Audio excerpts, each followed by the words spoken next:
ಈ ಫಿಸಿಕ್ನ ಅಚೀವ್ ಮಾಡೋಕೆ ನನಗೆ 4 ವರ್ಷ ಬೇಕಾಯಿತು ಅಂದ್ರೆ ನಂಬ್ತೀರಾ? ಇವತ್ತು ನನ್ನ ನೋಡಿ ಕೆಲವರು ಹೇಳ್ತಾರೆ 4 ವರ್ಷ ಆಯ್ತಾ ವರ್ಕೌಟ್ ಮಾಡಿ, ಇನ್ನು ಇಷ್ಟೇನಾ ಬಾಡಿ ಅಂತ.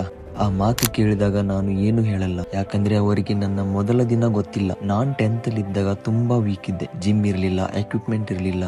ನಮ್ಮ ಹೈಸ್ಕೂಲ್ ಗ್ರೌಂಡ್ ನಲ್ಲೇ ರನ್ನಿಂಗ್, ಪುಲ್ ಅಪ್, ಚಿನ್ ಅಪ್, ಡಿಪ್ಸ್ ಸಿಕ್ಕಿದ್ದನ್ನೇ ಯೂಸ್ ಮಾಡ್ಕೊಂಡು ವರ್ಕೌಟ್ ಶುರು ಮಾಡಿದೆ. ಆಮೇಲೆ ನನ್ನದೇ ದುಡ್ಡಿನಲ್ಲಿ ಮೊದಲ ಡಂಬೆಲ್ಸ್ ತಗೊಂಡೆ. ಆದ್ರೆ ಮನೆಯಲ್ಲಿ ವರ್ಕೌಟ್ ಮಾಡೋಕೆ ಜಾಗ ಇರ್ಲಿಲ್ಲ. ನಾನು ಮತ್ತು ನನ್ನ ಫ್ರೆಂಡ್ಸ್ ಸೇರಿ ಒಂದು ರೂಮ್ ರೆಂಟ್ ಗೆ ತಗೊಂಡ್ವಿ. ಹೀಗೆ 1 ವರ್ಷ ಕಳೆಯಿತು. ಆದರೆ ಒಂದು ದಿನವೂ ದೊಡ್ಡ ರಿಸಲ್ಟ್ ಕಾಣಿಸಲಿಲ್ಲ. ಆದ್ರೆ ನಾನು ನಿಲ್ಲಿಸಲಿಲ್ಲ. ಇವತ್ತು ಜನ ನನ್ನ ಬಾಡಿ ನೋಡ್ತಾರೆ, ಆದ್ರೆ ಯಾರು ನನ್ನ ಸ್ಟಾರ್ಟಿಂಗ್ ಪಾಯಿಂಟ್ ನೋಡಿಲ್ಲ. ಅದಕ್ಕೆ ಅವರ ಒಪಿನಿಯನ್ ಗಿಂತ ನಾನು ಎಷ್ಟು ದೂರ ಬಂದಿದ್ದೇನೆ ಅನ್ನೋದು ನನಗೆ ಮಾತ್ರ ಗೊತ್ತು. ನಾನು ನನ್ನ ಡ್ರೀಮ್ ಫಿಸಿಕ್ ತಲುಪಿಲ್ಲ, ಆದ್ರೆ ಒಂದು ವಿಷಯ ಖಂಡಿತ, ಪ್ರತಿದಿನ ಸ್ವಲ್ಪ ಸ್ವಲ್ಪವಾಗಿ ಬದಲಾಗುತ್ತಿದ್ದೇನೆ. ನಾನು ಹೇಳೋದೇನಾದ್ರೂ ರಿಲೇಟೇಬಲ್ ಅನ್ಸಿದ್ರೆ